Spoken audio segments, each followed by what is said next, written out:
자, 김도훈 평가사입니다. 자, 자산재 평가에 대한 걸 좀 간단하게 좀 설명을 드리려고 해요. 자, 자산재 평가는 이제 기업들이 가지고 있는 그 토지 건물들의 자산에 대해서 다시 재감정을 통해서 재무 구조를 다시 탄탄하게 하게 만들기 위해서 하는 게 이제 자산재 평가라고 이해를 하시면 돼요. 자, 이게 왜 들어왔나? 기본적으로 그 회계 세무 처리에서는 그 기업이 토지나 건물을 구입하게 되면은 장부가액, 그 구입가액 가격을 장부가액으로 넣게 됩니다. 장부가액을 넣게 되는데 IMF가 터지고 나서 우리나라의 기업들이 우수한 기업들이 대단히 많은 외국 자본들한테 넘어갔습니다. 그때 이유가 한편으로 보면은 이제 IMF 터지고 나서 매출이 없다 보니까 수익이 막 급감하고 막 이런 상황들이었죠. 근데 외국 세력들이 와 보니까 대한민국은 공시가격 제도가 되게 잘 돼 있네. 그러고 보니까 이 기업이 토지 건물이 뭐 3억이라고 잡혔는데 토지 가격의 공시가격을 찾아보니까 10억이네? 이런 상황인 거죠. 근데 그거를 예전에는 그냥 반영을 제대로 안 했던 거죠. 그러다 보니까 외국 자본들이 와갖고서는 기업은 넘어졌어도 그 기업의 부동산을 인수해서 팔므로 인해서 수익을 취득할 수 있다라는 그 맥락이 잡힌 거죠. 그래서 그때 많이 우수한 기업체들이 매출은 없었지만 자산이 있었던 기업들이 다 매각이 되고 뭐 외국 자본에 의해서 이제 침탈 당한 그런 상황들이 벌어졌죠. 자, 그다음에 국제기업 회계 기준이라는 것들이 이제 도입을 적극적으로 되면서 이제 자산재 평가에 대한 것들이 이제 필요하다. 그다음에 우리나라도 그렇게 일명 한번 크게 맞고 나 보니까 이대로 하면 안 되겠다. 안 되겠다.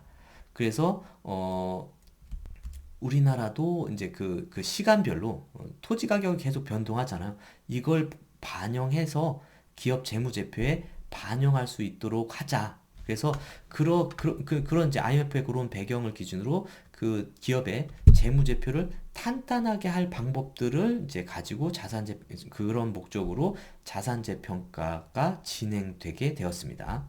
그래서 취지는 저평가된 해당 기업의 토지 건물들의 자산에 대해서 다시 평가를 함으로써 재무 구조를 탄탄하게 만들려고 하는 것이 이 자산재 평가의 취지다라고 생각을 하시면 돼요. 자, 그러면 자산재 평가할 때 모든 기업의 모든 것을 다 평가하냐? 실질적으로는요, 건물은 감가 대상이 됩니다.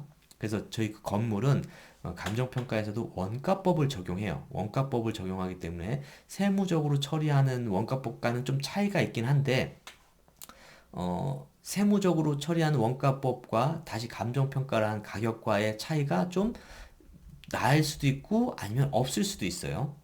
그렇기 때문에 건물에 대한 것들은 좀 안 하게 되고, 그 다음에 기계기구는 예전에 엄청나게 비쌌던 기계기구가 지금 와서는 또 싸게 떨어지는 경우도 있습니다.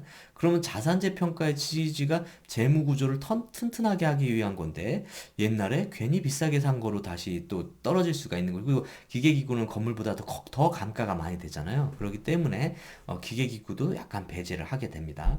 그래서 실질적인 자산재 평가의 대상은 토지다라고 생각하시면 돼요. 토지고 구분 건물 같은 경우는 이렇게 저희가 평가 방법에 토지는 공시지가 기준법으로 평가를 하게 되고요. 건물은 원가법을 통해서 진행하게 됩니다. 근데 만약 내가 갖고 있는 그 자산이 구분 건물, 아파트형 공장인 경우도 있잖아요. 아파트형 공장 같이 구분 건물인 경우는 저희가 거래사례 비교법을 적용하게 됩니다. 그래서 내가 만약 3억에 이 아파트형 공장을 분양받아서 갖고 있었다 하면 내 재무제표에 나의 이 사업장 자산은, 토지 건물 자산은 3억으로 잡혀 있겠죠. 근데 다시 시간이 한 5, 6년 지나고 났더니만 이 내 공장이 아파트용 공장이 한 6억, 7억에 거래되고 있고 시세가 있다라고 하면 그때 감정 평가를 하게 되면은 나의 그 아파트용 공장은 6억, 7억으로 다시 평가를 할 수가 있겠죠. 자, 그래서 딱 그냥 편하게 어떠한 대상을 자산재 평가로 할 거냐라고 했을 때는 토지, 그 다음에 구분 소유 등기가 돼 있는 구분 건물들이 자산재 평가의 대상이다. 자산재 평가를 통해서 효과가 나타날 수 있는 대상이다라고 설명을 드릴 수 있을 것 같습니다.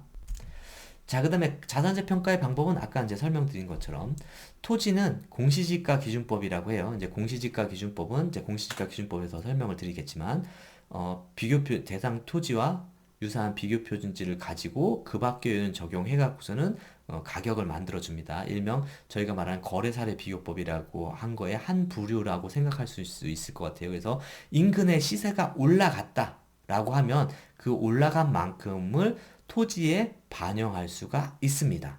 자, 그렇게 해서 공시지가 기준법으로 토지를 평가하고요.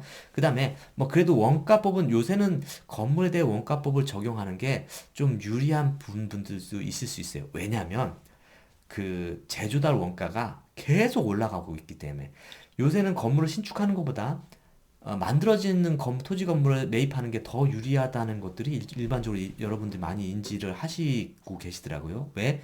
옛날보다 건축비가 너무 많이 올라갔으니까. 그래서 이 건물이 원가법으로 감가가 되어 있다라고 하더라도 이 건물이 한 몇백 평짜리 건물인데 지금 새로 짓는다라고 했을 때 제조사용 원가를 반영해서 원가법을 적용했을 때는 또 장부에 있는 가격보다도 올라갈 수도 있습니다. 그래서 그거는 이제 또 디테일하게 가능 여부를 판단해 봐야 되는데 방법론적으로 말씀드린다면은 건물은 원가법, 즉 그 들어간 비용에서 내용연수 등을 차감하는 원가법을 적용해서 평가를 한다라고 생각하시면 되고요. 자, 그 다음에 구분 건물, 아파트형 공장이다라고 했을 때는 거래사례 비교법, 즉 인근에 있는 유사한 거래를 가지고 이 구분 소유인 아파트형 공장을 평가하는 식으로 평가 방법을 적용하고 있다라고 생각하시면 됩니다.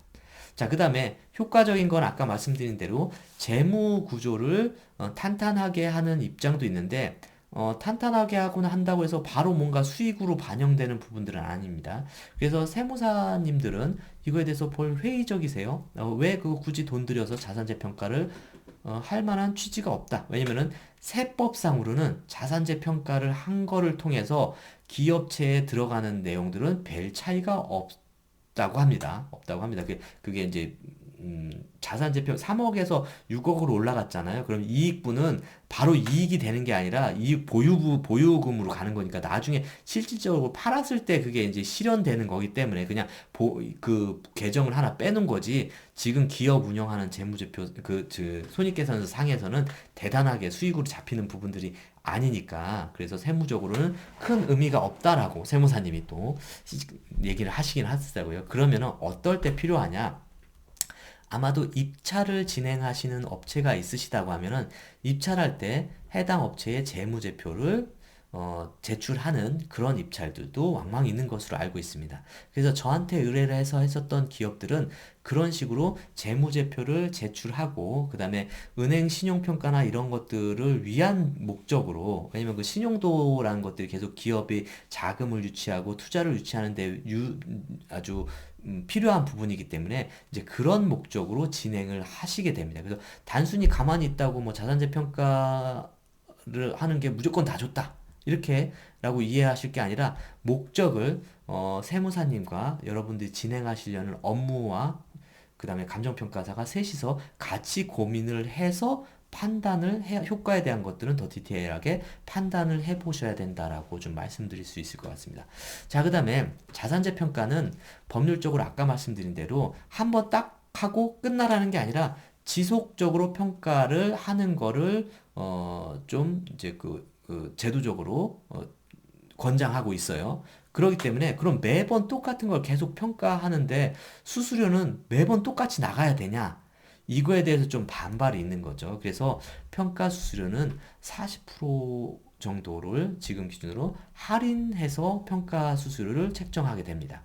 그렇기 때문에 왜냐면 계속 지속적으로 평가를 하는데 지속적으로 평가가 그냥 매년은 아닙니다. 그러니까 그거는 이제 같이 상의를 하고 논의를 해봐야 되는 부분들이 있는데 이제 가격이 급등하는 상황에서 반영하는 거기 그렇기 때문에 수수료의 입장에서는 정상 수수료를 100%다 받는 게 아니라 감액된 수수료를 납부를 하신다 이렇게 생각을 하시면 됩니다. 그래서 자산재 평가에 대한 것은 여러분들이 하시는 업체에 대한 것들에 대해서 뭐 이제 이 프로세스를 잠깐 설명드리면은 자산재 평가를 하실 대상에 대한 재무제표상의 가격, 그쵸? 물론 이제 기본적으로 주소지를 주셔야 되겠죠. 어느 동 어느 몇 번지라는 거, 좀 본인 기업에 포함되어 있는 토지 건물들인 거니까요. 그러니까 그 주소지를 주시면 평가사가 그거를 저희가 탁상 감정이라고 합니다. 현장에 나가는 게 아니라 저희 그 자료를 5만 자료를 다 본다고 했잖아요. 그래서 그 자료를 통해서 얼마 정도 가격이 예상되는지를 탁상 감정을 하게 됩니다. 그래서 탁상 감정을 하고 그 다음에 탁상 감정에 따른 이제 수수료 예상 수수료를 좀 알려드리면 그 수수료와 그 다음에 이제 여러분들이 이제 아까 말씀드린 대로 어디 입찰을 가거나 하려고 하는 거에 따른 그 목적을 비교해 보시고 그 다음에 세무사분을 통해서 그 세무적 효과는 별로 많지는 않는데 그 세무사와 함께 고려를 해서 최종적으로 자산재 평가를 의뢰하시면 이제 의뢰하시는 식으로 그렇게 프로세스를 그렇게 생각하시면 될 것 같습니다.